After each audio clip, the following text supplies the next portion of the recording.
Welcome back, everybody. Hope everyone's having a fantastic day. As always, we are going to be discussing how you could potentially get wrecked if you just do something crazy when PulseChain launches. A lot of folks have been talking about how are they going to get Pulse, how are they going to get PulseX, how are they going to do, what's going to happen with Hex. We're going to be diving into some of that today in this video, along with checking out what's going on with the PulseChain development and checking out the Hex prices, seeing how everything has been going, potentially looking into the actual sellers and seeing what they're all about. So without further ado, happy Saturday, boys and girls. I hope everyone is having a fantastic day. We do want to start off first with the actual Hex price, and goodness gracious, it has been looking absolutely gorgeous over the last week. You can see we actually came down and started all the way about here, March 10th.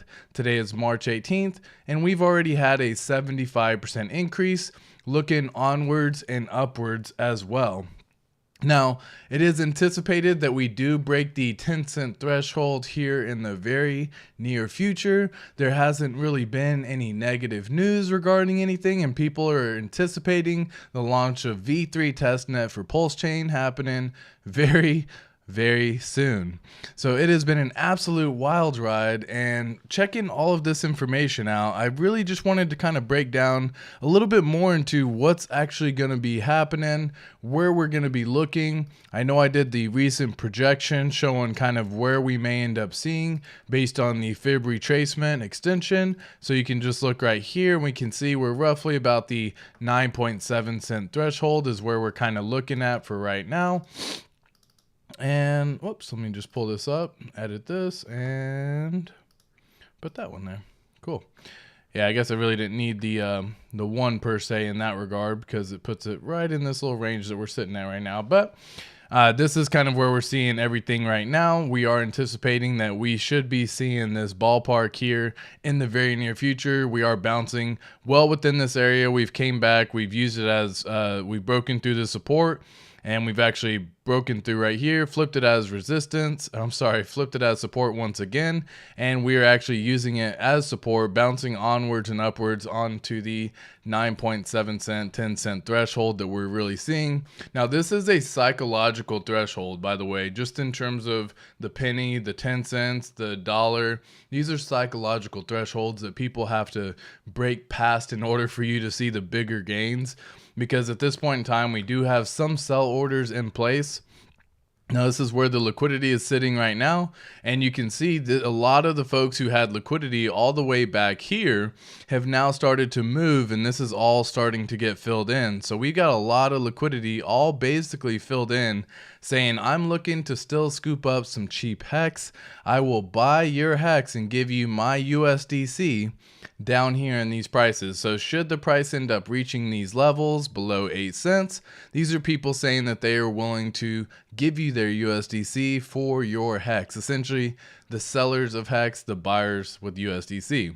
And on the other side, these are people saying the opposite. These are people saying, I'm willing to sell you my Hex for your USDC. And this is all the way up to about the 10 cent threshold, which we can see. We've got a lot of people saying they're willing to sell their Hex for your USDC in this range. So we do have to pass all this little barrier first in order for us to get past. Once we do pass this level, you can see that's right where the drop off happens as well, which is kind of funny. But right here, this is literally the 10 cent Hex. Like right here at this point in time, 10 cent Hex, 9.96 Hex, 10 cent. You know what I mean? So we get a little bit of a drop off, but assuming that we can pass all this, it just looks like green skies ahead, basically all the way up until, roughly about 17 cents, and that's when you start seeing some more sell come again, because people saying they will sell their Hex when it reaches 10 cents. That's perfectly fine. This is looking very bullish, folks. Very bullish. And again, we don't really have any news from our man Richard Hart. The current Hex price is sitting at 8.917 cents. And it kind of bounces back and forth between these levels. So it's well expected that we are going to be bouncing here in this range for a little bit of time. Okay. So that's kind of what I'm anticipating right now at this point. Let's take a look over here at chat, see how everyone is doing on this beautiful day, and then get into possibly talking about that whole getting wrecked possibility. So, what's up, Gloria? Hey, ATX, looking forward to the stream. Absolutely. Hey, Gloria, happy to have you on board here as well, as always. We got Gabriel in the house. What's up, my friend? What's up? What's up? HOA saying ATX is streaming from the PulseXmas jungle. What's up? What's up? What's up? How you doing, Hexicans? Hex is greater than sex. Bam. There you go. You got Crypto Military Vet, Simplify, my friend. Clifton, what's happening? What is good? All ATXicans on the stream. Hex is the BTC, Pulse is the ETH, and PulseX is the DEX of the future. DCA and buy these dips on limits when you can. We got a great ecosystem building. Facts on facts on facts. Saturday nights, all right for fighting. There you go.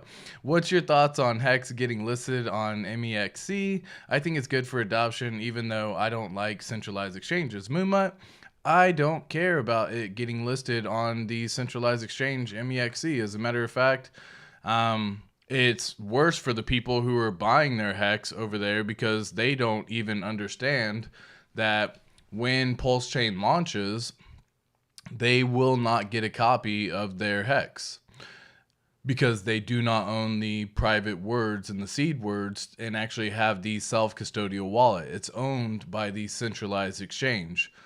So all these folks who are thinking they can get a good entry price into Hex or even just, bring the awareness of Hex, while that's good, it does stink quite a bit for those folks because they don't probably understand that when PulseChain launches, they are not going to get a copy of their Hex. That will be sent to the centralized exchange. And if they decide to give it to you over there, who knows? If they even decide to list PulseChain, who knows?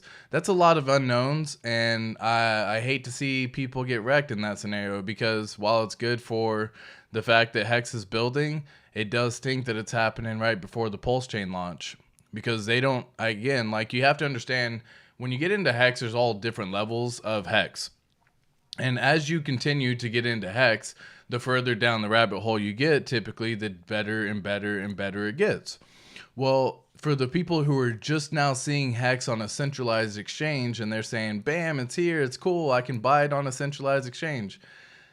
Again, that's like the very first level that you typically see in crypto, right? First, it's a centralized exchange, and then you learn about how DeFi works and how self-custodial wallets work, and then you learn about how the Hex burning and minting protocol work. And once you start learning about all of these different protocols that happen, that's the further down the rabbit hole you get.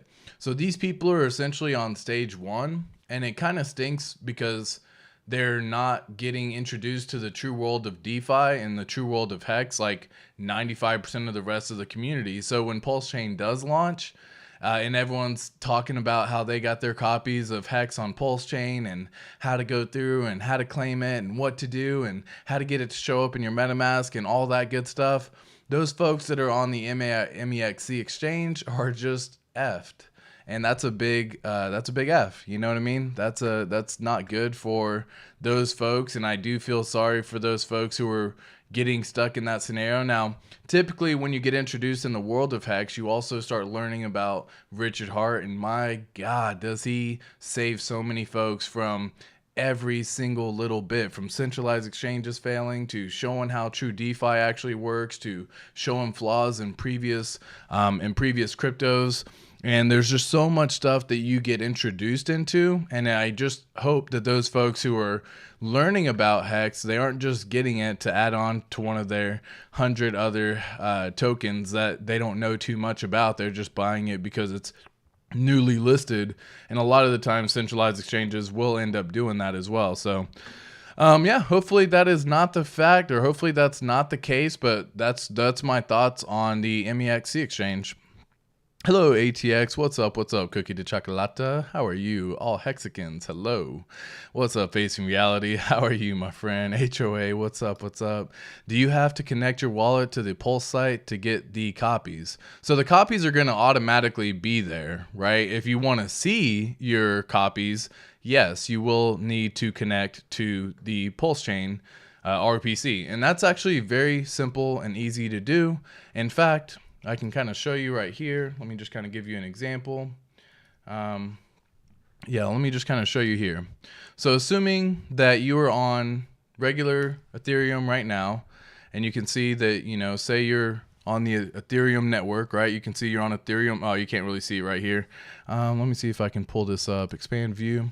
So if I come over here and you can see that right now we are on the Ethereum mainnet, you can see that I already have PulseChain testnet. And of course I can delete the network just to kind of show you how I'm looking at this right now at this point in time. But when you're on this network right now, I can then go to, for example, the testnet, and this is going to be happening. It's going to be the same when PulseChain goes live, but you'll get a pop-up saying right here, basically talking and asking, do you want to go ahead and connect to this network? Now this is showing PulseChain testnet, this is showing the RPC information, this is showing the chain ID, and this is showing the currency symbol. Now of course you can add this yourself manually, but it's a lot easier if the system just does it for you. So either you can verify and just know that, but when PulseChain goes live, the chain ID is going to be 369. When V3 comes out, I believe the chain ID is 942. So we're still waiting for V3 at this point in time. We already know that. So I can just say approve. And from there it says, would you like to switch the network? I can then say yes. Now, again, I believe I've already got it showing like TPLS, for example, in my wallet. So if I switch it over here to the PulseChain testnet, I've already got these particular tokens showing up. But for example, if for whatever reason these are not showing up inside the inside your wallet, you can simply just click on import tokens and enter in the contract address. Now, I do believe that when PulseChain goes live, it will not just say custom token, it'll actually have a search function as well. So you don't have to necessarily copy over the custom token, but should you need to, you can always go into, we'll just say Etherscan for now, just because again, I'm just kind of using this as an example. But if I click on Hex, and just to kind of show you how this would work, I would then see the contract address right here. I can copy this in and I can actually just paste that right there. It'll automatically, so it pulls it up from Ethereum mainnet, because once again, it's not technically real, but this will be all available. This will all be available when the time comes. If you want to see the token decimal, you can get all of that information right here. It says with 8 decimals. So again, I can just type in 8 right here and then add custom token. It'll show the hex. I can just say import from there. And again, I've already got this particular token showing up, but now I have TPLS, which is going to be actual PulseChain when it launches. I'll have Hex, and then I can even import, say, PLSX.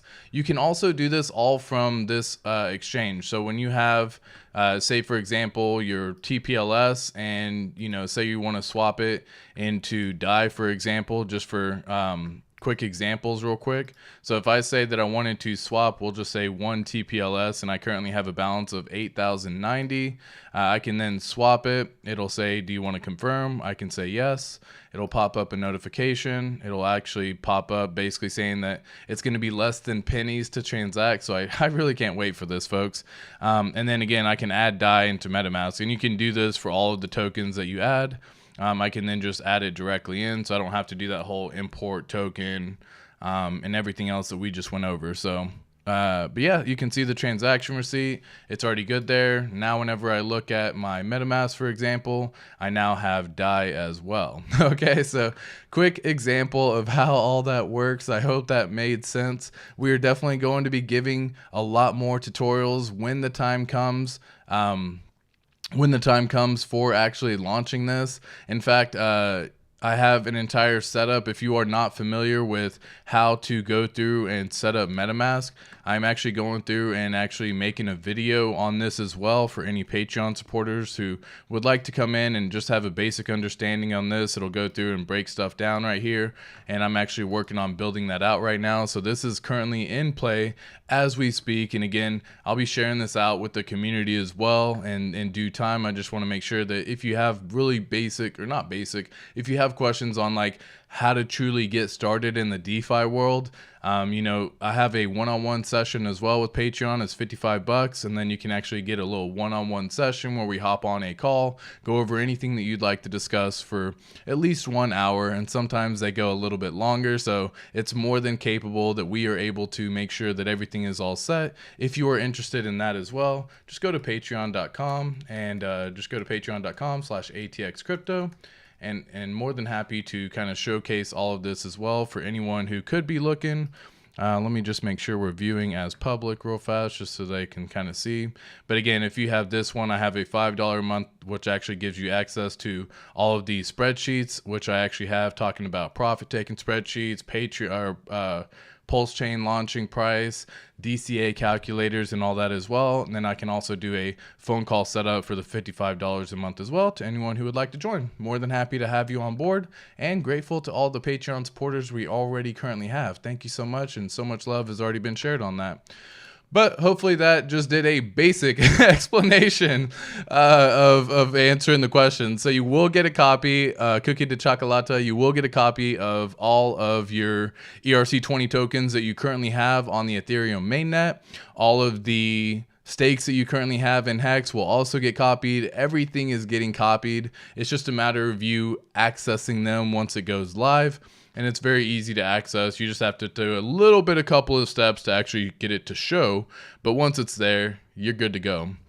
And then you said, or is it enough to hold them in a cold wallet, no matter which one, as long as you have your own seed phrase? Exactly. Yeah. So anything you have on the Ethereum network, if it's on a cold wallet, if it's staked, if it's on a Trust wallet, if it's on Coinbase wallet, any wallet that you own the personal seed phrase to, that you actually have the own the rights to the keys, to the coins, to the crypto, the self-custodial wallet, as we refer to it as, then yes, that is all going to be copied. You are going to have it on the PulseChain network as well. And it's just a matter of accessing them. And there is going to be a ton of videos, myself included, will be breaking down all of this information, because while it's possible to show you kind of a lot of information, or the basic information that we just kind of showed you here on the testnet right now, it's going to be maybe looking a little bit different. The theory will all stay the same, but it's just going to look a little bit different. So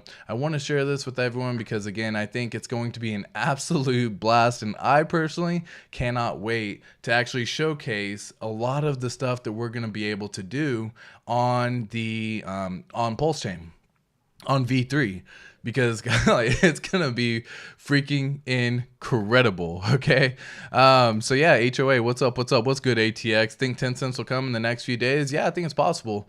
Based on where I was looking, the charts that I was looking at, I thought it said that it was possible that we could hit 10 cents within a week. That was also kind of estimating that we may also get V3 testnet launch as well.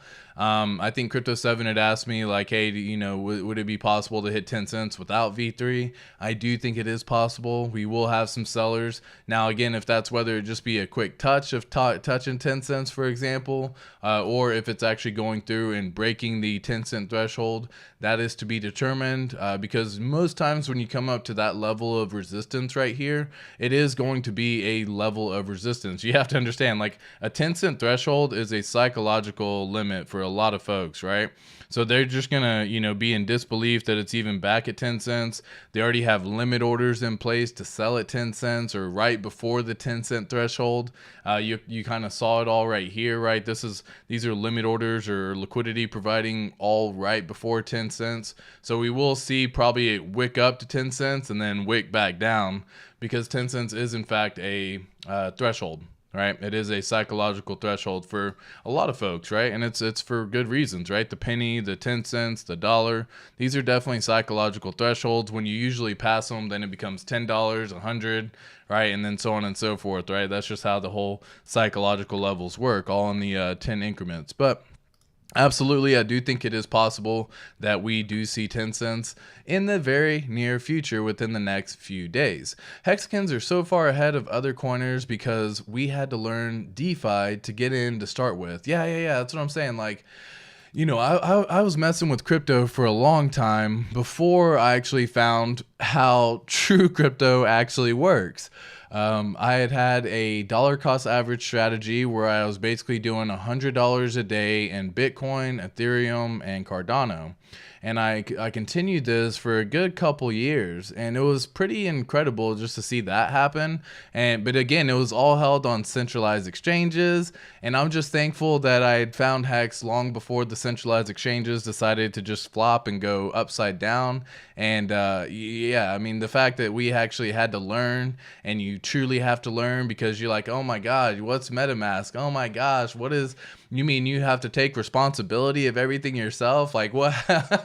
So all these different things happen, but it is very important that we all learn how true DeFi is supposed to be done, which is why I'm not really a fan of the, I'm not really a fan so much of the MEXC exchange listing Hex, but it is what it is. I just hope that they learn how DeFi truly works. You can purchase Hex on there and then send it off to a self-custodial wallet is hopefully the idea that they're doing.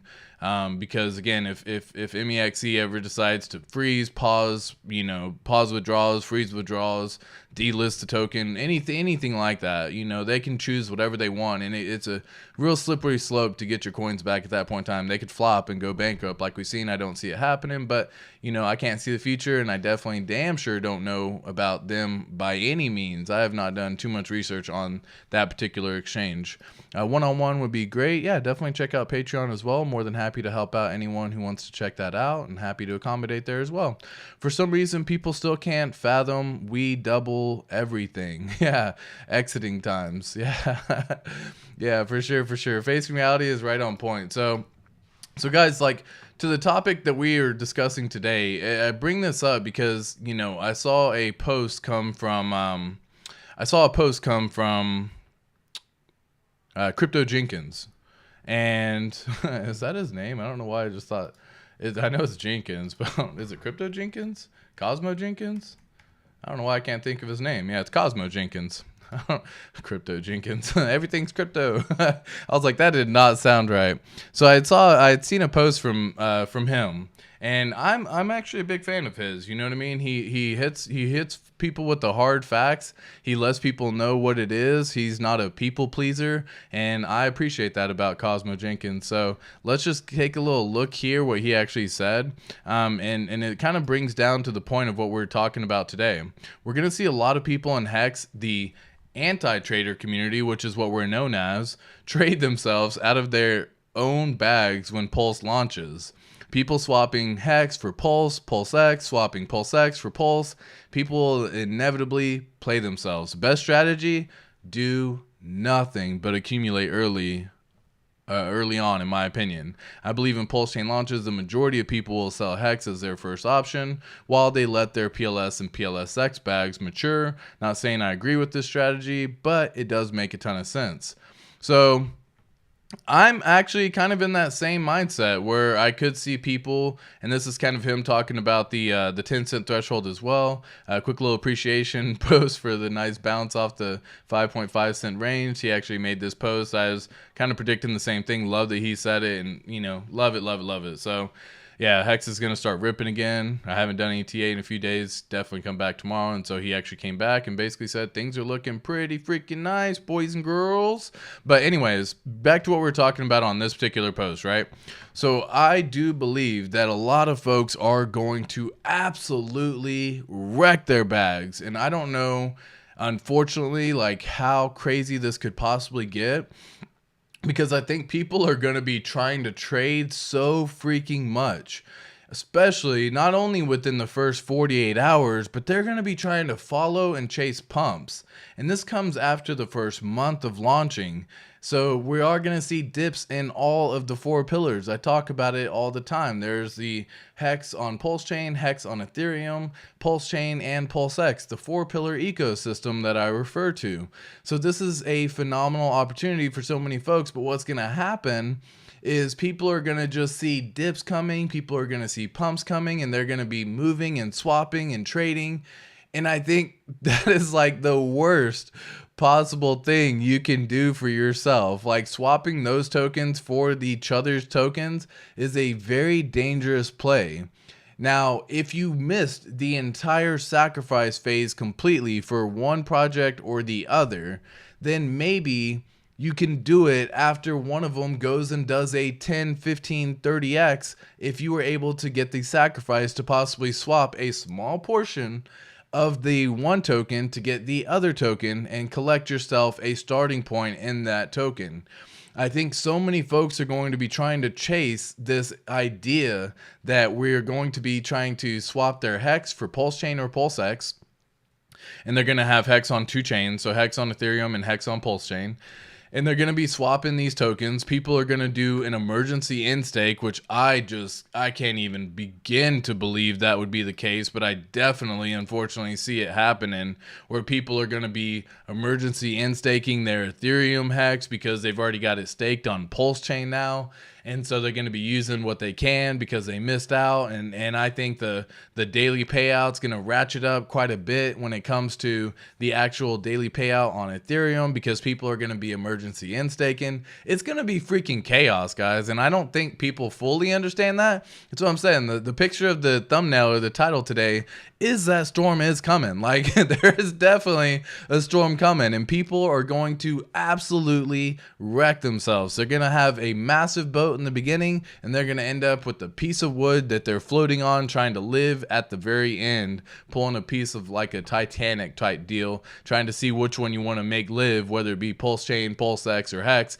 and you're Jack, and you're just, you know, basically sinking to the end of the bottom of that Atlantic Ocean. So I don't want to see anyone end up in that situation, but I think unfortunately people are going to play themselves. We have the mentality of anti-trader in our community already right now, and that's something that has been built and founded by Richard Hart, discussing with us about how trading gets you wrecked. Guys, trading will freaking destroy lives. It puts a lot of stress on you. It puts a lot of stress on your relationships. There's a whole reason why trading is not beneficial or advantageous, and very few people succeed in the world of trading as well. So there's definitely some risk, and inadvertently, they're going to trade themselves out of their own bags. They're going to have, we'll say, 100,000 Hex, thinking they can swap all of that for PulseChain, and then they're going to end up watching the price of Pulse drop 50%, and then they're going to try to see PulseX pumping maybe 2-3x, and then they're going to swap that position and get into PulseX, and at the end of the day, they aren't going to have any Hex. They're going to have less than half the position of Pulse that they initially started with. The price of PulseX could drop, and they could end up with half the position there. So you start out with what could be, we'll say, $10,000, and at the end of it all, after all of these swaps and after all of these trades of you trying to chase that new shiny object, new the you know, shiny hill in a city type deal, where you're trying to see, this is going to be my savior, this is what I'm ride or die on, and then you get yourself out of it. I think we're going to see a whole bunch of people end up just absolutely decimated. And I really, guys, I don't want to see this. Like, I laugh, but like, I truly do believe that a lot of folks are about to just freaking destroy themselves trying to chase and trying to play this game, when the best thing that you can do is just come in with a small, simple plan, whether it be an average entry price, whether it be an average dollar cost average strategy over the first 30 days. Come up with a better strategy that doesn't end up swapping one position out entirely for the other position. I don't think that is any way to be playing this ecosystem. Get yourself part of the 4 pillars that we talk about: Hex on Ethereum, Hex on PulseChain, PulseChain, and PulseX, guys. Get yourself the 4 pillars. Make sure that foundation is set, and then you can look at making some of these other plays once the foundation is set.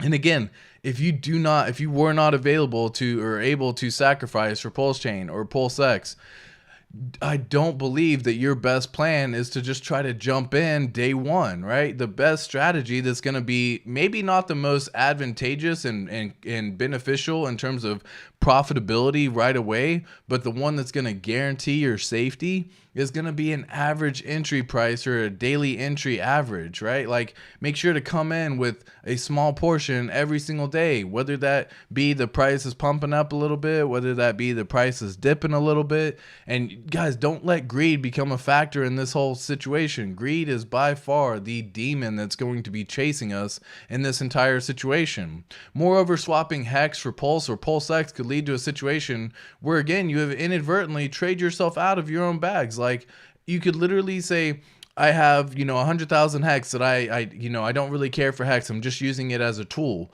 because that's going to be my play. I want to get Hex. I want to get PulseChain. I want to get PulseX. Well, guys, like, picking one token, not going to be a winning strategy. Yes, could you succeed? For sure. They're all going to do really well. Could you succeed if you just got yourself a portion of all four? A lot easier? Heck yes. Like, that is when things become so much more important, because, guys, swapping for PulseX to Pulse or Pulse to PulseX, in a situation where you end up swapping, we'll say 100 PulseX for 50 Pulse tokens, and then once the price of Pulse surges, you regret it. You were like, oh my gosh. Or once the price of PulseX surges, you're like, oh my gosh, I wish I wouldn't have. And like, when you start having regrets about decisions that you make, that is when you start getting emotional on your trades.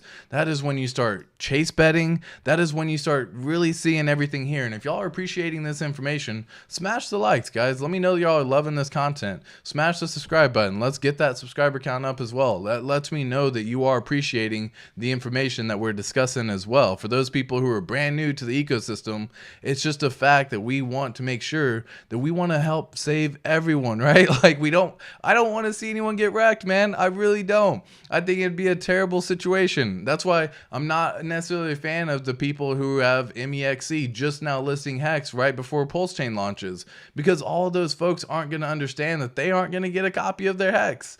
It's going to be going to the freaking centralized exchange. So while it's good for the coin, I guess, and it can help the price pump because it's just more price positive movement in terms of the volume being traded, that could be helping for sure. That could definitely help. And it helps the public perception of a particular coin as well once centralized exchanges start listing stuff.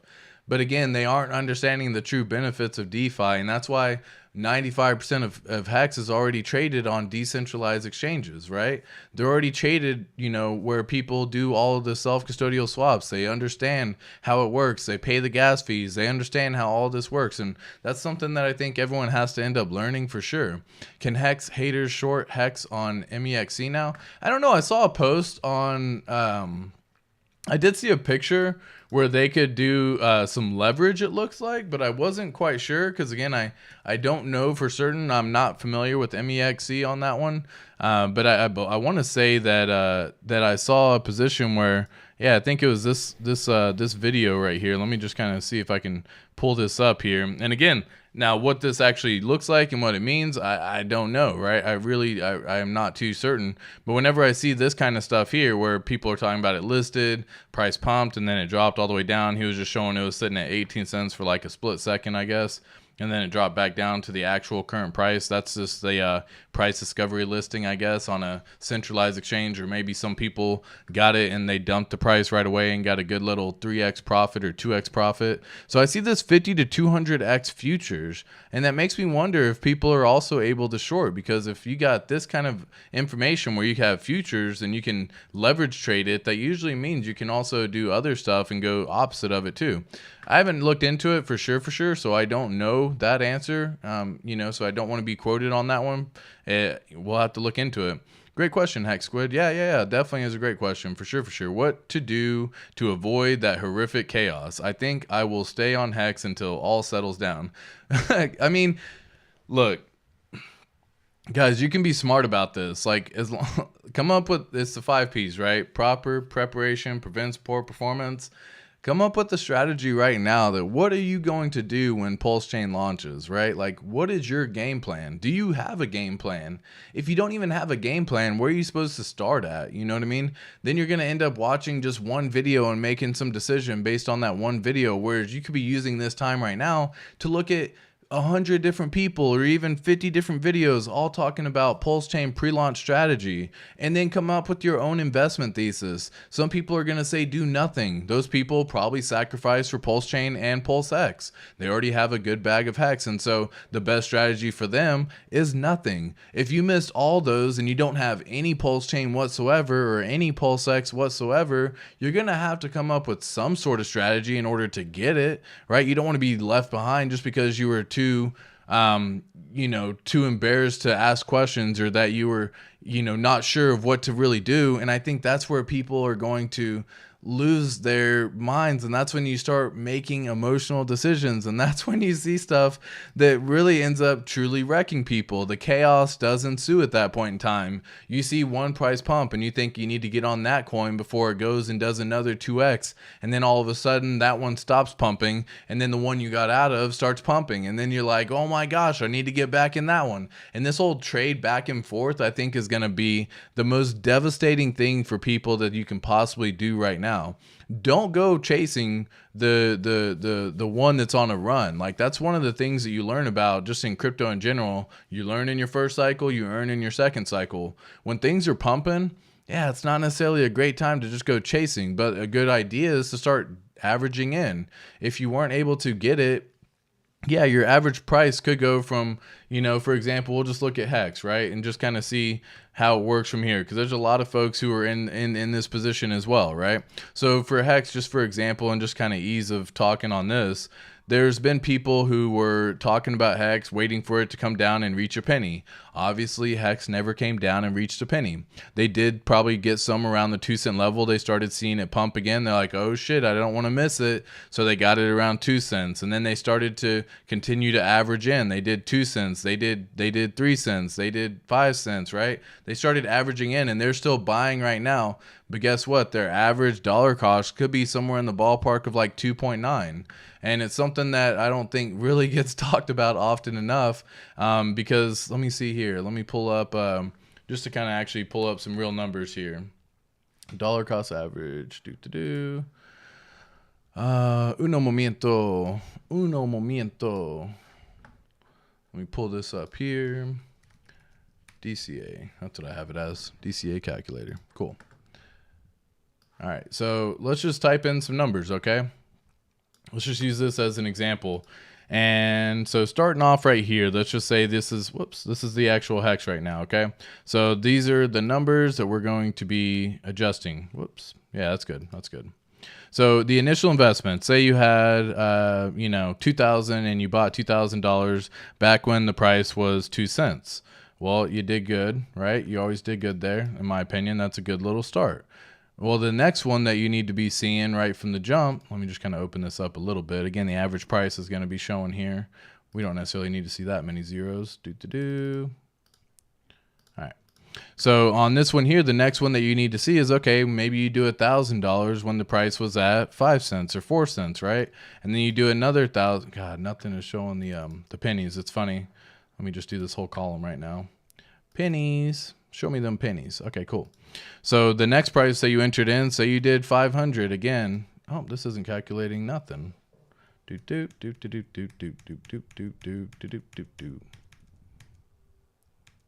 right, cool.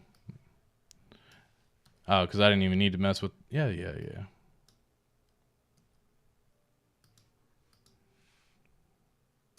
1,000.05. Why is it not calculating?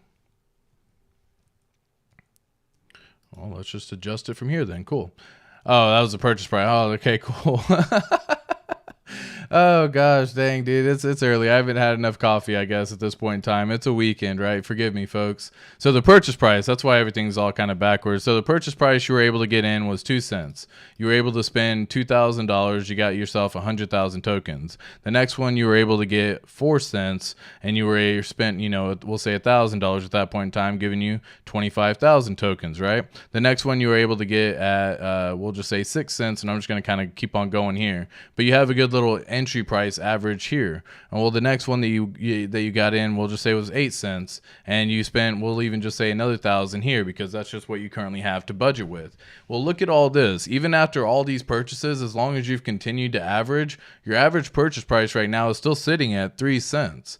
So that's a great little metric to do to show that while the price is going up like this, you can still have a phenomenal entry price. I think any one of us would be grateful to have an entry price around 3 cents, because right now we're around 9. That's already a 3x your entire portfolio.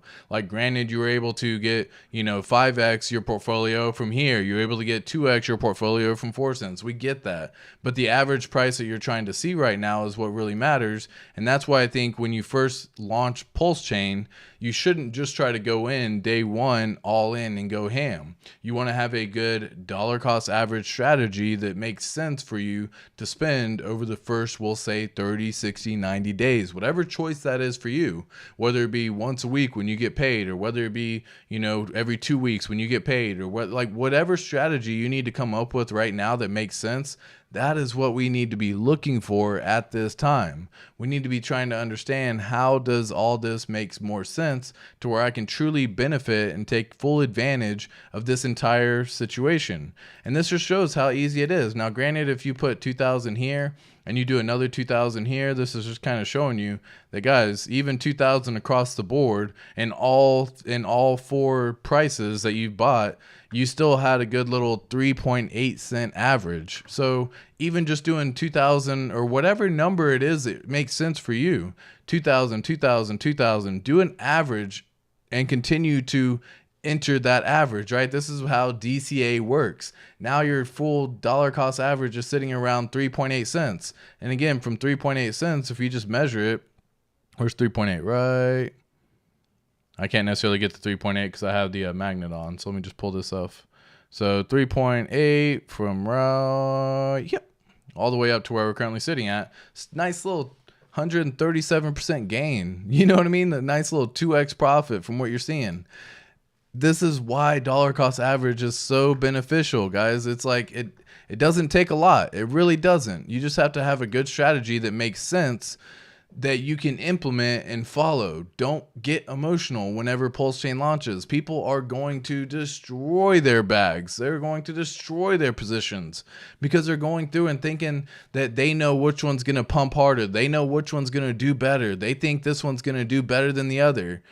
Why play against them like that? Get yourself a portion of all 4. Like, get yourself Hex on Pulse, Hex on Ethereum, PulseChain, and PulseX. Get yourself the 4 pillars, and then you start having fun. Create another wallet, send it over there. Send $1,000 into a new wallet. Start degen. Send $10,000 into a new wallet.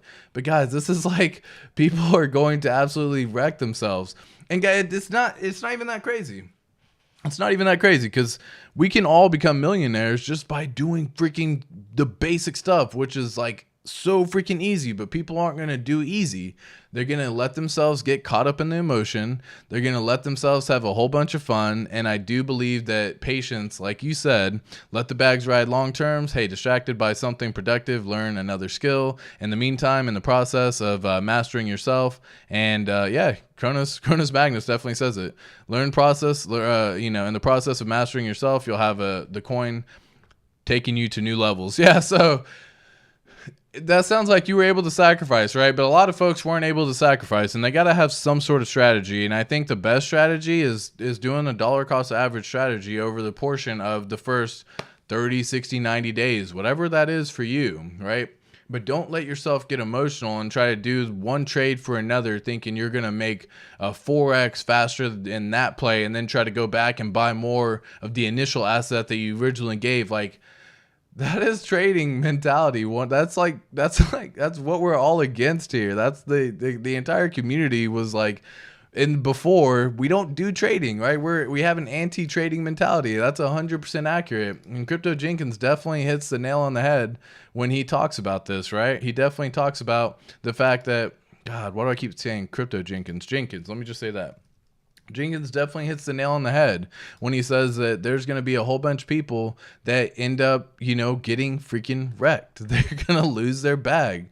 And again, I'll pull it up just so y'all can see. Yeah, exactly. Facing reality has it right. Let's just do that. Sit back, take a beer, and smoke a joint. Facts on facts on facts, right? No smoking, just daily clothes is fine. Yeah, so like guys, you have to understand that so many folks are going to become traders and you aren't even going to realize that you became a trader. Like it's going to happen, and it's going to happen organically, and it's going to seem like nothing is wrong. And then you're going to be in this mindset that you were back to trading again. And hopefully for some of us, it took years to actually get out of that trading mentality, right? Hex is what allowed a lot of us to actually get away from this trading mentality, because before it was like, oh my gosh, I need to be paying attention to every single little news article that could possibly drop so I can make my move when it happens. And I need to be staying on top of everything. I need to be reading all the messages. Like that was so stressful, so freaking stressful. And again, I just bring this up because that's such a good point that I really just want to share this and kind of put it in my own words as well. So, what's up, Jay Mystery? How you doing, my friend?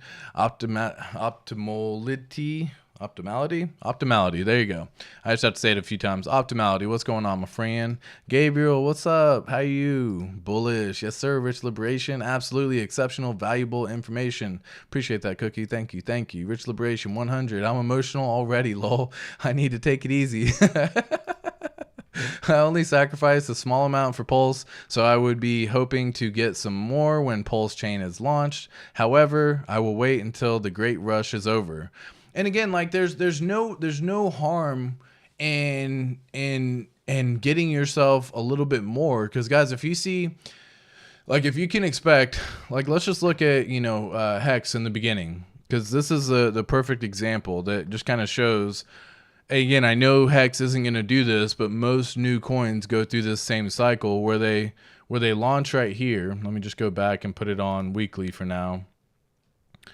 And zoom out. Cool. So I'll even put it on daily. It makes more sense that way, because then you can just kind of see it over the span of the first few days being launched. Shorten everything up. Okay. This is 2021. Cool. There you go. 2019. So from all the way back here, and again, this is just kind of showcasing exactly what we're trying to see on this one right now, okay? So from all the way back here, if you actually look from when Hex first launched, it was a massive dip in the very beginning, right? Over the first 30 days, Hex launched December 2nd of 2019. And my goodness, stop it. Okay. I don't know why it needs to do this. I don't know if I have to like switch something off. Okay, cool. There you go. So, oh, of course I covered myself. Bam. So when Hex first launched, you can kind of see this is the initial launch price. It was sitting here in the ballpark of 4 zeros, 231, right? And then over the span of the next 21 days, it dropped 74%. And if you were early in Hex, it was actually a little bit of a higher price, because this started December, I want to say 15th or something like that, or December 17th on the Uniswap chart. But if you go back, look how long it just kind of stayed stagnant. So for essentially the first full 89 days, there was a 15% gain in price. Now, there was a lot of volatility that happened during that time. There was some highs, some lows. The price went higher than that, and it even went up and doubled in price. It actually lost in price. But overall, in the first 90 days, there was basically nothing that happened, okay? So it was a nice little 15% pump from there. And then from there, after the 91 days, that's when you essentially never saw these prices again. And that's when the price of Hex really started to go and actually showcase what it can kind of do. So over the span of the next 41 days, it did 1,000x or 1,000%. So a nice little 100x price appreciation, all within the span of the next 41 days. So for the first 90 days, nothing. It was basically flat. You could have gotten in 90 days later if you were on day 1, if you were day 90, and been in the same exact position. Now, would you have been in a better position if you had dollar cost average during this entire time? Heck yes. If you went down and you had a good dollar cost average strategy, whether the price pumped, whether the price dropped, over the first 90 days, you've accumulated so much more hex than if you had just bought on day 1 and done nothing versus buying on day 90 and starting. You would have accumulated so much more hex during this entire dip. So I think having a good dollar cost average strategy is probably going to be beneficial for a lot of folks, right? Especially if you do not have your position set. If you were not fortunate enough to actually make this happen and have the Hex and PulseX and already done and just waiting at this point in time. Because for the people who sacrifice, it's easy to say, do nothing. Right? Like I can go through and say that for sure. Like I was fortunate enough to have been in both the sacrifices for PulseChain and PulseX, and I didn't go low on them. You know what I mean? Like I didn't want to, because I didn't want to be in a position when it first launched where I had to try to decide doing something. Now, do I still have a plan to do a dollar cost average strategy probably for the first at least 30 days? Heck yes, folks. Like I think it's so advantageous and beneficial to at least do the first 30 days, because if you had just done this where you've had this for the first 30 days, what put us right about here. So you would have accumulated so much more pulse. And we can go back and look at a lot of different charts who are all showing this same math and same information. And that's why I think it's important for everyone to kind of make a little bit more sense of how all of this works. Because the first 90 days, look how flat it stayed. You could have bought here. You could have gotten in the same price all the way 90 days later. Or you could have accumulated so much more on the way down. And if you just kept accumulating, not worrying that the price did a little run up, because if you do measure from here all the way up to here, that was a 700% gain, or a nice little 70x. You know what I mean? Like, or 7x. That is massive. That is 8x. That's massive for a lot of folks. And some folks are going to stop averaging, and then they're going to either start selling on this little down wick and start selling some of the profits that they has eventually made. And I think for those folks, kudos. If you want to take out some profits, that's cool.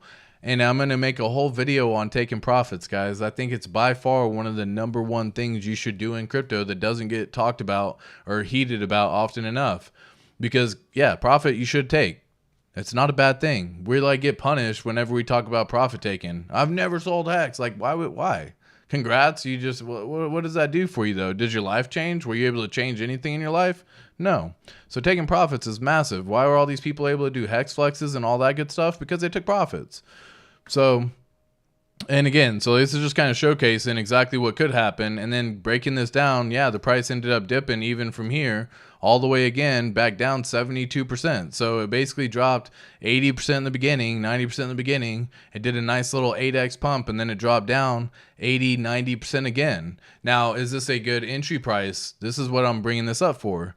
Is this good entry prices? Like if the price starts dipping, what is your level of entries? There's different strategies. Some people say they're going to wait till the price drops 40% to start entering, and that's okay. We may see PulseChain go and do this in the very beginning, and eventually dips are in fact in the game. People are going to sell. They are going to, it's inevitable. People will sell.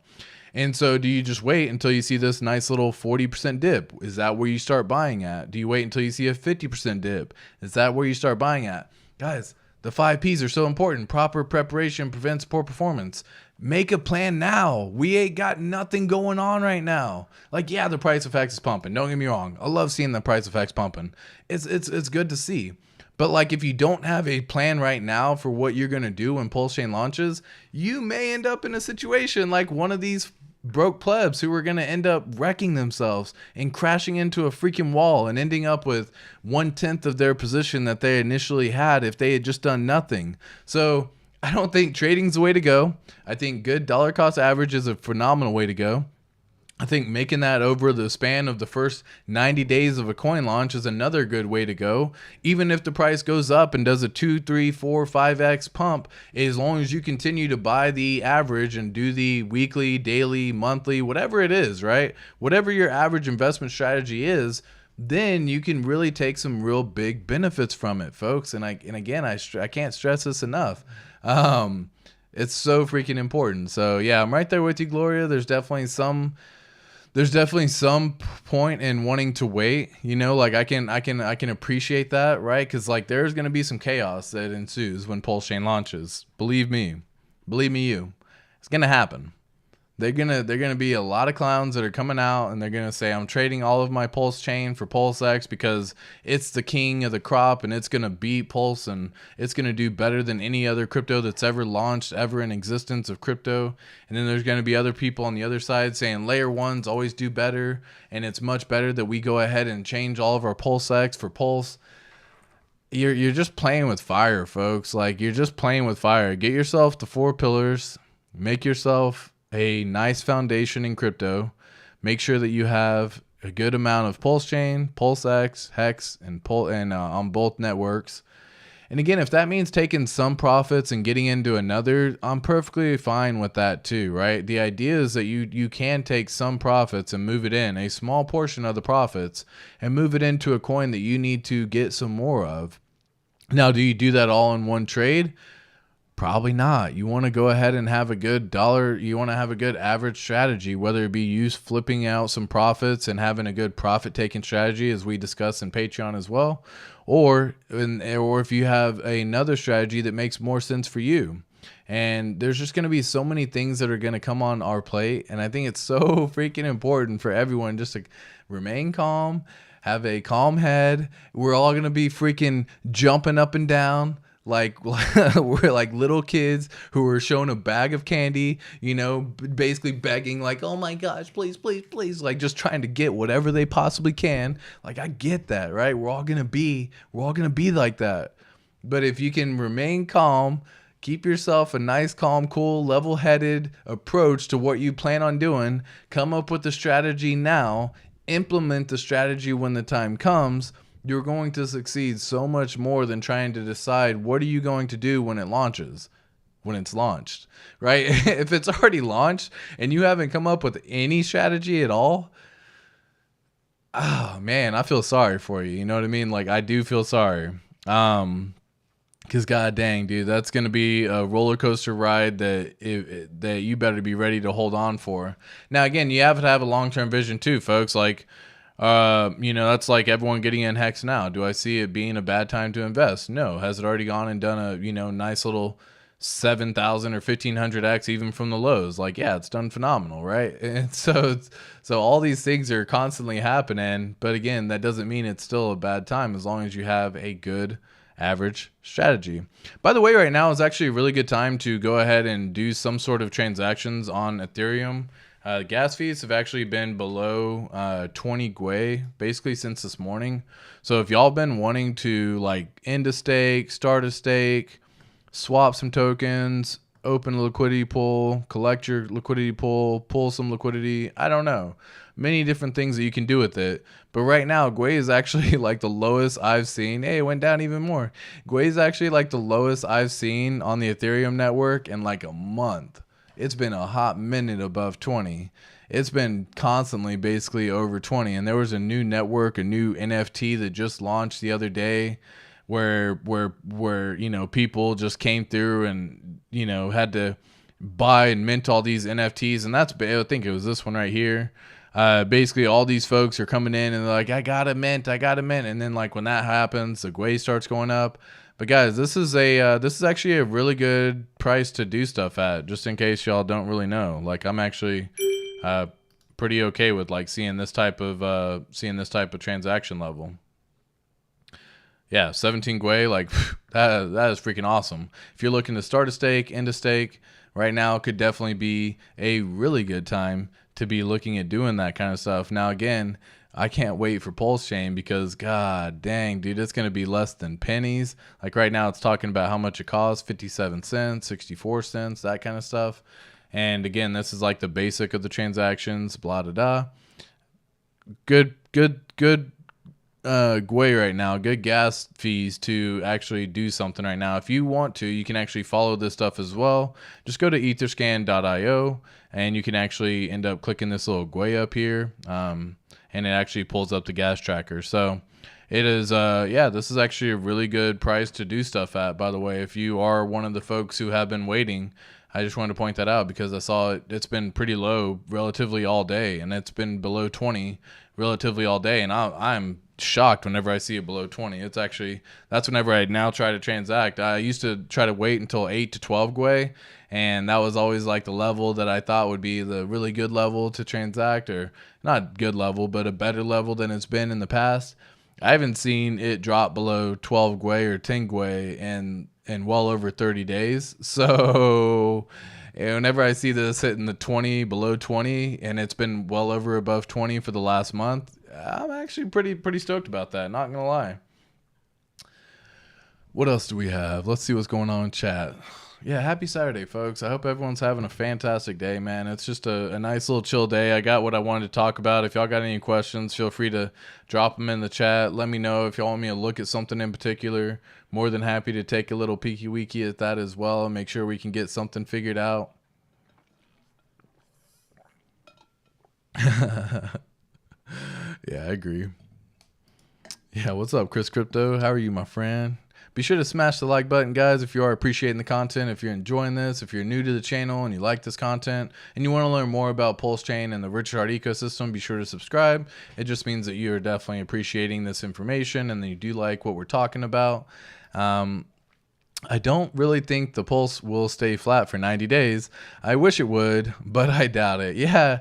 Again, like I can't really personally, I also can't really see it happening. You know what I mean? It's just one of those things that I bring up just for pointing out to people kind of like how the whole ecosystem may actually work, you know, all in all. Because let me just see something here. So, where can I see? Let me see if I can look up something real fast.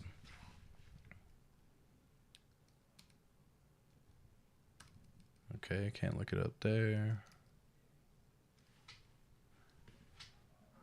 It's got all Uniswap versions, yep. I think I have to go to a different website. I want to try to look at, you know, when these other layer 1 tokens launch, kind of like what their price performance look like maybe, and see if I can find that information. It's been a while since I've tried to look up this information, so curious to see if it'll show me. So let's just go Solana, for example, look at Max, pull this up on Logarithmic, and let's just zoom on back all the way to here. So this is a chart for, this is another layer 1 competitor. So this is Solana, for example. And you can kind of see that, you know, it definitely did some moves over here, but it started out around $1, and then over the span of, I mean, heck, when is this? April. So the span of the next 30 days, it did dip for a small little bit down to about, you know, low of 57 cents. It looks like maybe right here, 51 cents, and then it kind of hung out there below this dollar level right until about July. So that's what, April, May, June, July. So that's roughly about 4 months between it all. So that's going from April 10th all the way up to July. And then it, of course, did a nice little rally all the way up from there. If you haven't seen, Solana definitely is one of those coins that went straight up and did a whole massive appreciation. And in fact, it actually did 1181x in the first 605 days. So we can definitely see that kind of stuff happening as well. And again, that would turn $1,000 into $1.1 million, folks. Like, so get ready. It's going to be a freaking wild ride. Let's look up Cardano. It's another layer 1 thing as well. I don't think this one really shows the same necessarily chart that I can really go for, but let's look up Max. Look up Logarithmic. And just see when it first launched over here and just kind of take a little gander as to what really happened. Yeah, I mean, it was flat for a small period of time. Not sure if this is like launch price. It was less than 2 cents. Cardano actually has basically gone and done nothing but up. I mean, if you actually look at this, let me zoom out just a smidge and see if it came back down to the 2 cent range. Yeah, it never came back down to the 2 cents. So it really stayed above 5x even all the way. You know, this was October 2017. And this is August of 2017, so almost a year later, and it's still 5x above. Imagine if you just had $100,000 and you turn that into a year later, 500,000, pretty good. And even during that time, it actually went as high as $1.81. So fun math real fast. Let's just see what that looks like. 1.18. Yeah, 59x. So imagine you took that $100,000 and do a little 59x on top of that. You turned that sucker into $5.9 million in the span of, this is October of 2017 all the way up to January 2018. So 3 months. Like, get ready, guys. It's going to be a freaking wild ride, dude. And then, of course, there's going to be a lot of sells. There's going to be dumps. And this is what I'm saying. Like, you have to have some plan in place. Are you going to buy when it's 40% discount? Are you going to have a good plan to continue to enter all the way down? Because it can go from, $1.18, for example, and it can reach all the way back down to this level where it's 10 cents. And then, of course, we got to see the little peak where it actually got all the way up to, I want to say, like $3 in August of 2021. So this is 5 years later, and or 4 years later, should I say? Not quite. And, had done a nice little appreciation there. So from, $3 all the way down here, where essentially it did a nice little 150x. And if you took that and do that by the same $100,000, then you're talking about a 15 mil, right? Like, that's freaking epic, guys. Like, get ready. I don't think anyone really is ready for these numbers here, but it is possible. Let me look at another one real fast, just because why not? Let's see what's going on with chat. Make sure I'm not missing anything. Great stuff as always, bud. We all need an exit strategy if you want to realize any gains. MJ Money, facts on facts. What it do, J man? How are you, my friend? RHPP ATX crypto PPPPP. I got the 5 P's over here for sure. Proper preparation prevents poor performance. Yeah, you gotta have the 5 P's, man. Set yourself up for success. Don't set yourself up for failure. Check yourself before you wreck yourself. It's funny. PulseX to the moon. What's up, TDM10? How are you, my friend? Just as you have a strategy in any video game, use those same game theories. Figure out what works for you and what point you would take profit do you want, or what point would you take profit? Different for everyone. Yeah, for sure. 100% different for everyone. And that's what, like, come up with a good strategy that makes sense, man. Like, god dang, don't end up trying to come up with a strategy when the freaking price is already, when PulseChain launches. Like, why do that to yourself? Why put yourself in that position, man? It doesn't make any sense to me, right? Let's look up one more real fast. AVAX. And I'm just trying to see like what other layer 1 launches look like when they first launch. I'm not even sure if this goes back technically all the way to the actual launches of these tokens. So forgive me on that one, because again, I don't really try to follow all these other cryptos in this regard. But let's just look here and just kind of see what really happened. So we had AVAX launch September of 2020. And from there, it did a nice little price dip. It actually went down. It started above $5, so we'll just say $5.28. It dropped down below $4. And it got as low at one point in time as 2.91 before it really started rallying back up again. And that was in the span of, this is September of 2021 all the way up to January of 2021. So what is that? September, October, November, December? So 6 months. And before, we really started seeing that little price get broken right about here, right in this range. So between these 2 days, it really kind of broke between the price point that you actually initially had when you first launched. And so, like, this is a good little dollar cost average strategy. Guys, look at this, like, over the span of the first 90 days. And then guess what? If you just hold on to that sucker for basically a full year from there, so this is launched September of 2020 all the way up to November of 2021, you get to see $134 price profit here. And again, just doing that fun math, 134 divided by 5.25 is a nice little 25x. And again, do the same math, man. You put in 10,000 and you do a nice little 25x profit from there. You're still sitting on $250,000 from $10,000 investment. And again, just do the math, guys. The fucking math is absolutely insane and beautiful and wild and fun. Yeah. Avalanche is done. Yeah. Since then, it's basically done a 289x in the first 425 days. So just do whatever number in your head makes the most sense. Because there's definitely, I didn't think I put this $134. I think I did my math a little bit wrong. 134, yeah, no, divided by, that's from the ICO price. Got it. So yeah, so we're basically, I can't consider PulseChain an ICO because it was a sacrifice, and there's no initial coin offering. We weren't offered anything. We were only given points. It was a sacrifice, so can't really consider that to be the same. But talking about it from the point of view from you put in $10,000 and do a nice little 289x potentially on that one, turning it into 2.890. We'll just say 3 mil. Like, that's from $10,000. Like, guys, their lives are about to change. And I don't think everyone fully understands that, like, you have got to come up with the strategy now before sudden wealth syndrome kicks you in the face. Because when you start having some numbers and you start seeing some of these profits, like, are you going to even be able to hold on to it during that entire time? Could you even last through a first 100x? Like, are you going to wreck yourself just getting out of the position and selling it all, thinking it's all going to dump down because of there's going to be FUD, folks. There's going to be freaking FUD. And I cannot stress that enough. There's going to be fear and uncertainty and doubt all around this new token, PulseChain and PulseX and even PulseHex.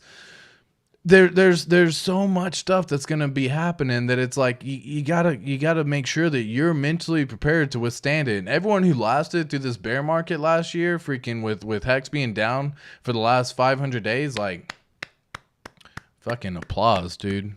I'll applaud that for sure. Because that's so freaking wild, dude. And I don't think anyone really understands that. So there was a good portion of time for that one. Let's look at the next one, B&B. This is another layer one who has done very well in its lifetime so far. And so you can just kind of see, let's just take a little gander over here when it first kind of launched. Oops, I didn't pull that. When it first kind of launched, and just see what we're looking at. So B&B launched roughly around 10 cents around 2017, and it got as high at one point in time up to $24. Now again, this is in the span of September to January, so the span of 4 months. It did that's a massive move. $24 divided, is that 240x divided by 10 cents? Yeah, 240x. That was pretty easy to do math. Yeah. Are y'all going to even last through a 240x, right? Like, what if you had just, the $10,000 that we talked about, and that's what you have, and that's what you used to enter, and it turned into 2.4 mil? Are you going to end up exiting out of that entire position? I sure hope not. Like, I certainly hope you don't, because B&B went to do some freaking phenomenal things. Granted, even years later type deal, but you can see it reached as high in 2019 as $37. And then by the time 2020 rolled around, it was up to $41.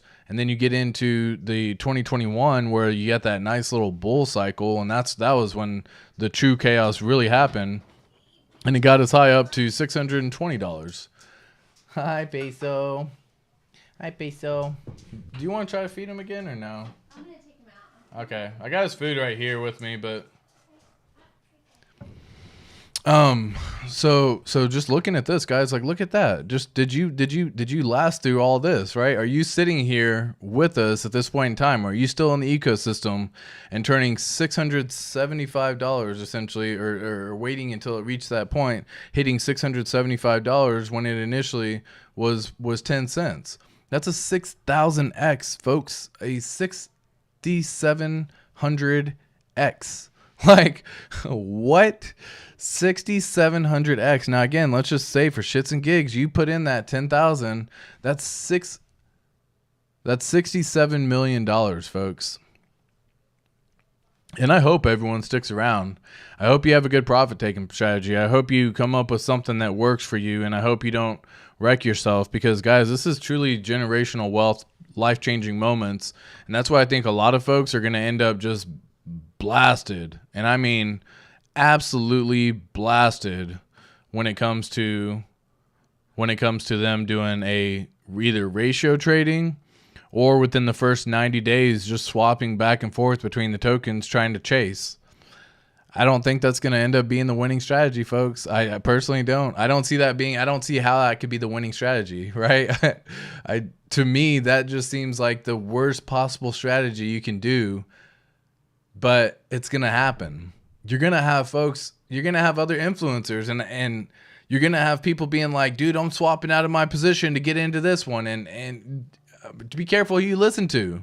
Make your own investment decision. You don't have to make every single trade that someone else does, right? Like, if they want to make that play, do you agree with why they're making that play? Are you making that play just because they made the play, or do you actually agree with why that play is being made? Oh, folks. It is going to be a wild. It's gonna be a wild freaking time, and I'm so excited, man. I can't wait to just get back on, show you what we're gonna be looking like with the testnet v3, show you how to connect to stuff, because I think a lot of folks are still brand new to the world of DeFi. And I'm grateful that I've been in the world of DeFi now for a couple years, but again, I still have a lot to learn myself. And I started this whole journey just so that way I would learn. I show you my learning process. That's what this whole thing became about. I look into other wallets. I try to create my own investment thesis as to why it makes sense to do something during a certain time. Hi, buddy. Why it makes sense to do something during a certain time. You can't really see the puppy. Hi, bud. What's up? Hi, cutie. I see your tail. I see it. Yeah, everyone else sees your tail too. Oh, hi, buddy. Buddy. Let me see if I can show you. I don't think it's gonna. Whoops. Yeah, you can't see him. I can't zoom out enough. All right. It is what it is, though, folks, because god dang, dude, we are so freaking blessed to even be in this situation, to be discussing this right now. We're so freaking fortunate. Like, I'm so thankful to even be in a position where I know about something before it launches, that I sacrifice for something before it becomes reality, before it becomes a popular token, before like Hex actually hits mainstream. And of course, with MEXC, launching Hex, like we had discussed earlier in the stream, that's part of that whole, it's becoming more widely adopted, and that's cool. But it does suck for those folks because they are not going to get a copy when it comes to PulseChain launching. Cookie de Chocolate says, hit the like, hexicans. Yeah, definitely listen. Hit the likes, hit the subscribe. Let's make sure that we all are all sharing this with other conscious beings, as Waters Above says. I love that line, by the way, when he says that, dude. It's like, let's dive in and take the clear pill and share this with other conscious beings, dude. Like, some of the shit that he says, freaking love it. And I want to steal it from him, so I don't know if I can. Well, I obviously I can say whatever I want, but I feel like I'm going to share this with other conscious beings. Love it. I would love to see a 1-for-1 ratio for Hex on PulseChain, but I know that's not happening. Yeah, J-Man, and again, like, that's something that a lot of folks are kind of like talking about within the community. There's going to be a potential where they become, pegged to each other, and they end up reaching parity with 1-to-1. So you'll see 9-cent Hex on Ethereum, 9-cent Hex on PulseChain. I can't see that being the case, dude. When it comes to crypto, there's so many variables, man. There's liquidity pools, there's limit orders, there's people wanting to trade certain things, people having different decisions. To try to maintain parity between the two tokens would be a job in and of itself. And I don't know why anyone would want to go through and make that their job. It just seems like such a shit position when you can just let it happen organically, and it is what it is, right? If they happen to reach parity at one point in time where they end up being the same price, even for a short period of time, cool. But do I see them holding parity? Like, fuck no, right? I just can't see that being the thing. So yeah, I definitely agree with this, J-Man. I would love to see it, but definitely can't see it happening. My strategy was to remain calm. It didn't work.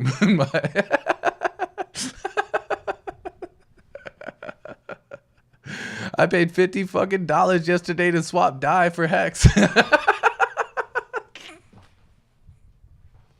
Bro, I feel you, man. That's what I'm saying. Like, I haven't seen, dude, guys, I have not seen gas fees this freaking low for like a full month, right? It's been a hot minute since I've seen gas fees even this low. That's why I shared it on screen, because God, like, it's still freaking here. It's been this cheap all day. I'm like, damn, it's sitting at 17, 15 Gwei. It's doing all this stuff. Like, I did an LP position like a couple days ago, and the shit cost me more money then because it was at like 25 Gwei. It was at like 25 or 26 Gwei or something like that. And I just wanted to create the position, but I was just like, damn it, if only I had waited during this small little bit of time. Now, again, like, do you know this is going to happen? No. And what's even crazier, the fact that it's happening on Saturday. Because if you actually look on Hex.vision, for example, and look at the gas transactions, because they actually break down what days are typically more expensive over the last 30 days. Saturdays have actually been more expensive than Sunday and Mondays over the last 30 days. So the fact that it's hitting a Saturday and it's sitting here at 15, 17 Gwei, fucking shocking, man. So if I come over here, click on gas prices, I was shocked, man, because you can actually see, look at this. Sunday ended up being the most advantageous day, and it still has an average of 23 Gwei. Like, what? And then again, like, this shows basically how busy, like, Saturday looked to be the worst. This is over the last 30 days. Last 30 days. Saturday was like the worst possible day, and yet today, it is freaking crushing it. So if I had made a guess that said Saturday would have been the day, I wouldn't have been right on that one by any means. I would have been way wrong, as a matter of fact, because over the last 30 days, Sunday has actually been the cheapest, and that's sitting at 23 to 27 Gwei. Like, that's basically what it's been. Anytime that I see this 20 Gwei, I'm like, oh shit, this is a transactionable time, I guess, at this point in time, if I need to end a stake. And so I ended a stake like a week ago, and I could have waited another week if I really wanted to. But I ended a stake, and then I think I paid somewhere in the ballpark of like 24 Gwei, and now it's back down to like 15. And I could have just waited. But again, like, there's no way of knowing how gas prices are going to affect it. The launch of a new freaking NFT could just cause this to go back up to 700 Gwei within freaking seconds. So it's funny. I get you, Far Out Aliens. I'm right there with you, as a matter of fact. Does the staking and unstaking fee depend on the amount you are... Whoops, let me actually pull that question up. Does the staking and unstaking fee depend on the amount you are unstaking or staking? Yeah, it depends on how long. So the way it works is the staking mechanism, not so much. The staking fee is going to be the staking fee. That really doesn't matter so much when you talk about how much. The end stake fee or minting fee, so like the burning process, which is staking, the burning process of Hex and just creating it to where it's no longer there, basically is the same for the gas price. Yes, it's a little bit of a variable depending upon how much, but a small factor. The minting process, when you're actually minting it into existence, that's where the real fee comes into play, because the way the system's designed to work is it goes through and has to calculate every single day that stake has been around for and mining all the Hex for, because it has to calculate, for example, the daily payout for the last however many days it's been staked. So it has to pull up this and pull up this and pull up this, and all of that costs so much gas fees typically, which is why sometimes ending a stake will cost you $50 to $100, whereas starting a stake is pretty much the same across the board, because it has to go through and calculate every single day for the daily payout for as long as it was staked for. So hopefully that again makes a little bit more sense. Smash the likey, definitely Funkmaster Hex. Smash the likey, folks. Smash the likey and subscribe. Cookie, no, it's based on the computation it has to do, which is going to be more if the Gwei is high and more for each day it has to calculate. Exactly, yeah. So like, yes, exactly. You're right. Yes, have a nice Saturday and a cool drink. Absolutely. I'll drink to that. Love it, Funkmaster. V3 this month? I think so. Yeah, I think V3 this week, like that. I've been saying that. Everything looks done, dude. Indexing seemed to be stuck at 95%, but that only gets stuck for so long. The Aragon sync is fully finished already. I'm imagining the Prism, Lighthouse, and Gold Pulse are all pretty much good to go. He says PulseX is already done. And let me actually, just for, fun, again, just so I can kind of pull this up here. Richard, whoops, that's not how you spell Richard. Richard Hart, PulseX, done. Let's see what he says here. Yeah, so again, this is that little tweet that he says, right? The EBS volumes are warming up, which is basically essentially like the Amazon service or web service are warming up. The Block Explorer is 95%. This is March 14th, so 4 days ago. The Block Explorer is 95% done seeking, though it's been sitting at 95% for a good while, and PulseX is deployed. AMM ratio repair hasn't been run yet. Can't wait till it's public. So, guys, like, based on one, PulseX is deployed. Phenomenal, right? Like, that's freaking fire. Can't wait till it's public. Fire. EBS Aragon sync was already completed. 95% done syncing in terms of the block indexing. Fire. So it typically takes on average about a week, anywhere between a day and a week, to index an entire blockchain, depending upon your computing power. And they're working with some massive computing power in terms of what they are working with right now. But the fact that it was 95% done 4 days ago, it just means that it's basically done, in my opinion, at that point in time. And so I would see it definitely being a king. Yep. Okay. Yeah. Yeah, I put pumpkin. I tried to feed it to him, like, anyways. My coworker is about to buy 100K Hex and is asking me how to ladder and how much for how long, etc. I have no idea what to tell them. Any videos or sites I can direct them to?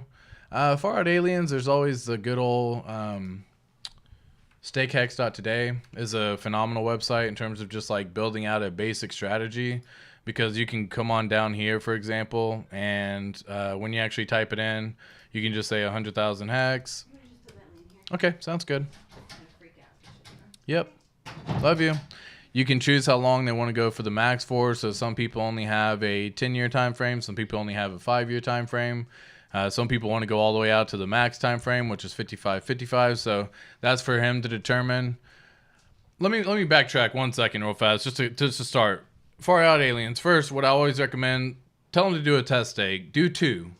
Right? Do a test stake, and this is how I started. I did a test stake. The first one was for 7 days. The next one was for 30 days. You don't have to do a lot. It's a test stake. It's meant to be a test.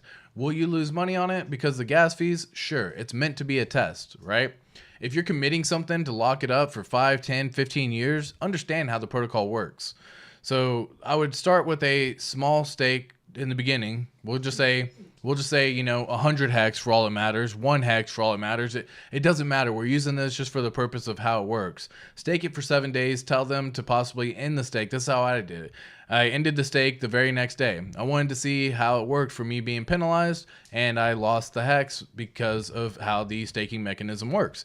I did another one for 30 days. I let that ride for 30 days. From there, I was able to come up with my own staking strategy that I understood. I went long first and backfilled in everything from there, right? I basically went 15 years and then I backfilled in. Now, for some folks, they want to set this up right away. Bentley, Sorry, she put the puppy in here and he's going to bark because she's taking my other dog for adventures. And so he's upset. So he's probably going to bark. Forgive the barking dog. You know what I mean? So, but yeah, I would always start small, tell them to learn how it works. And then if they wanted to, the best thing they can do is using Staker app. If you aren't familiar with Staker app, you can actually do a multi-stake instance all in one go. So for example, if you had 100,000 hex, you could say you wanted to do 15 stakes for 55 days. That would give them 9 T-shares. At that point in time, you can click view and it'll actually give you a showcase of what it actually looks like. So from here you have 7,000 or 6,600 hex in each one for 15 years. 66, 66, 66, 66, 66, right? So on and so forth, all the way up to 15 years. And over here, you can see the max one gives you the most T-shares. You don't quite get a T-share. I'm always a fan of getting 1 T-share, but if they don't understand, longer pays better and all that good stuff. Stakehex.today is a good website that I would start with. And then again, to begin, start with test transactions. Let them learn the ecosystem. It makes a lot more sense that way. We're trading volume to make PLS valuable. Whoops. The garage refused to close. Okay.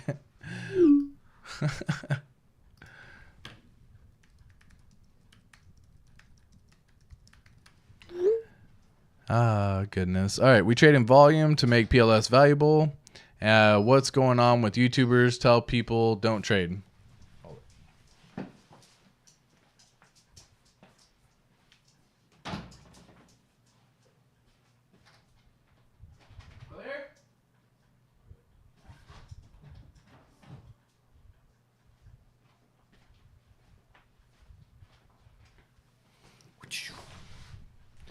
All right, I'm back. So Hold on. You were saying basically what's going on with YouTubers telling people not to trade? Well, I mean, it's a couple different things. They want to see the price go up just as much as you do. Maybe they want to be the people taking profits, so they want to have a higher price. There's the potential where, again, taking profits is like frowned upon for some folks in the community that we have. So yeah, I mean, I'm always a fan of taking profits, guys. Save yourself, earn the profits. Yep. You watched any Bitcoin census? I made him check. Haha. Nice work, Gabriel. Very kind of you to answer your questions, whether I agree with you or not. I always respect your opinions. Of course, Muma, thank you as well. Yeah, and we all have our own opinions, right? That's why we talk, right? I want to hear y'all's opinions on stuff too. It's not like I'm gonna hear it and then think you're completely wrong and you're doing everything backwards. It's like maybe you got a reason as to why you do it, and I'd like to hear it because maybe I can implement that myself. You know what I mean? What's up? How you doing? I'm just going to stake my PulseX and sit back and relax. Yeah, exactly. Supposing one makes really big gains into the millions, for instance, how do you take really good profits without affecting the price while you sell? Yeah, Mr. Crypto says it right here. Use limit orders, please. If you sell from MetaMask swap, you're giving 2% of your hex for no reason. It's actually like 0.897, which, you know, either way, doesn't really matter. For no reason, which will be auto sold for stables. Stop damaging the price with MetaMask swaps. Get ahead. So you actually do it through a couple different ways. You can, one, do limit orders for sure. If you aren't familiar with limit orders, you can go to, for example, swap.cal.fi is one. Uniswap allows you to do it. Match.xyz. 1inch.io, depending upon where you live. The other thing you can do is also provide liquidity. And I've talked about this briefly, but I'll show you again. So a cookie right here. Let me just, I guess it doesn't really matter. So say, for example, that you want to sell out of your position, okay? And you don't necessarily want to hurt the price. Well, the way you do that is by setting your position at a higher price that you're okay with selling at. And you can do this whether it be a very short period of time. So right now I can set the price down here where it's 8.6 all the way up to 10 cents. And the way this works is you'll see this kind of go, right? So right now you see how you have all the hex down here. Well, as we move this price along, and again, I'm just using this right here, right? So pay attention here. As you move the price and as the price starts going up, look what happens. You start converting your hex into USDC, and this is the price moving along as well, right? So you can see it's kind of moving up. And as the price continues to go up, you actually end up swapping out all of your USDC or all of your hex, and it converts it all into USDC. So eventually, when the price goes above, we'll say 10 cents, for example, you end up with $996. Now, during that entire time, you're also earning additional fees for liquidity providing as well. So this is where you have to kind of take another little step and understand how impermanent loss works.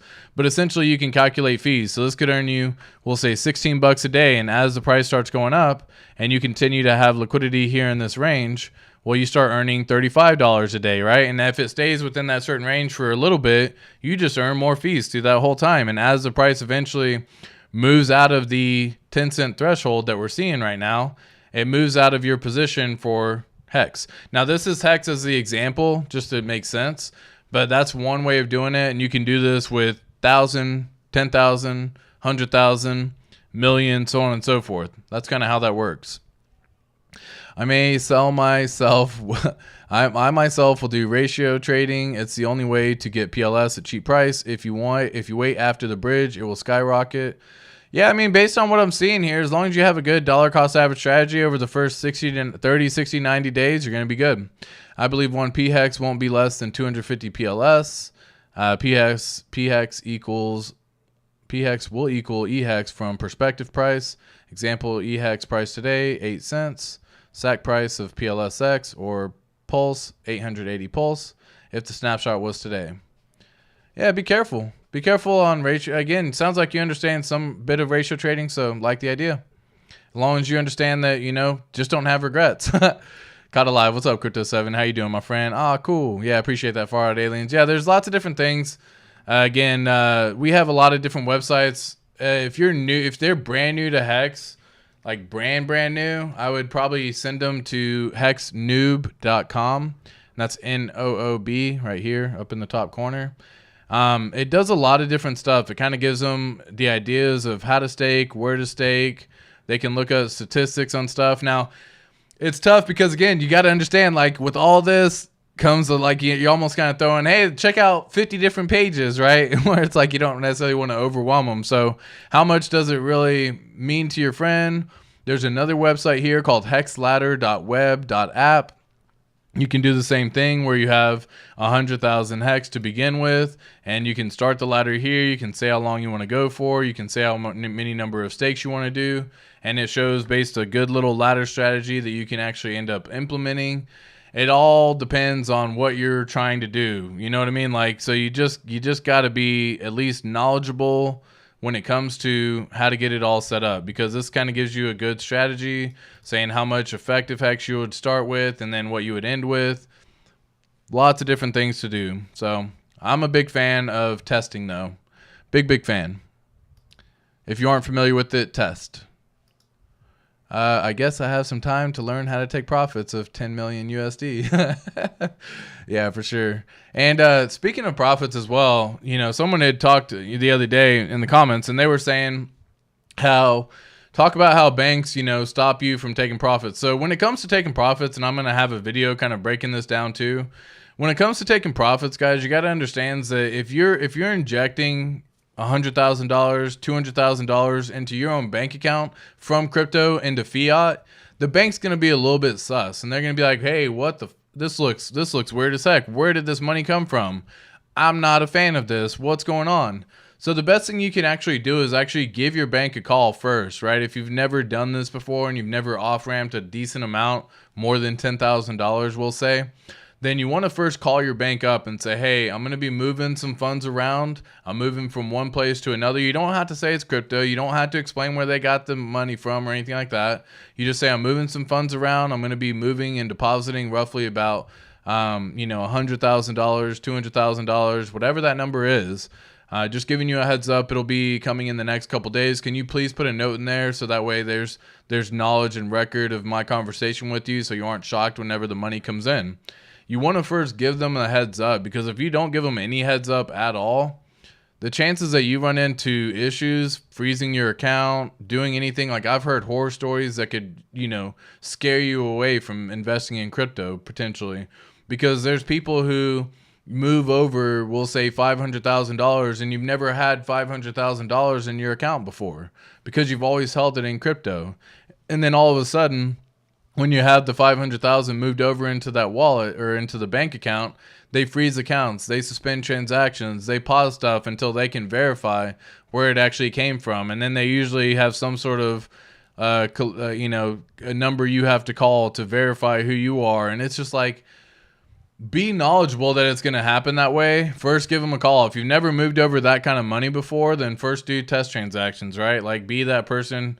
Send over $1 for all it matters. Like, if you've never off-ramped from crypto into fiat, make sure you're doing it right. Make sure you have a good understanding of how it works. Most times you're going to go through a centralized exchange like Coinbase or Kraken, and I don't recommend keeping crypto on there for long because we've seen what's happened with centralized exchanges. So do it smart, where if you're trying to, you know, withdraw $100,000, maybe do 10 transactions of 10,000 a piece. That way, if you lose it, you're only losing 10% of the profit, or 10% of the stack at that point in time. Because, like, there was a point in time where someone just perfectly timed the BlockFi collapse, where they moved it into BlockFi and was ready to get it off into their own wallet, and then they went bankrupt, and now that money's gone, and that sucks. So I don't want to see that happen with anyone. So yeah, be knowledgeable about how that can actually work as well. Yeah, I guess you have some time. Yeah, you definitely have some time to learn, taking 10 million profit. But guys, I mean, shit. If you come, we did the math just a second ago, man. Like, if you come in with $10,000 for example, right? Not Telegram, close. If you come in with $10,000 and you get any of these gains right here, any of these gains, right? you could easily see this go from $10,000, and we'll just say the average again being roughly about 3,900x within 4 years. Well, if you turn that $10,000, you now sit at $39 million. Okay. Yeah, I'm just trying to make sure I did the math right. You now sit at $39 million. And yeah, you're probably going to want to move some money away, right? Hopefully you've already taken some profit along that way. Waiting 4 years to take profits is by no means advised for anyone. And I would not advise it if I, could, but I'm not a financial advisor. This isn't financial advice. But if you're in a position where you're going to be doing some fun stuff right here and you actually end up taking out $1 million in profit, because that's less than what would that end up being? Yeah, less than like 3% of your bag right there. So if you end up doing $1 million in profit, but you've never withdrawn that kind of money before, you probably want to give your bank a heads up, man. Like, you want to understand how it works.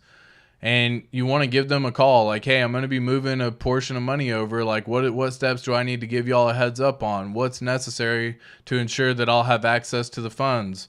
So on and so forth, right? Like, first give them the announcement that it's going to happen. Because if you already know it's happening, then just know it's happening. But you typically have to move it over into a centralized exchange first, and then you have to move it off into a fiat.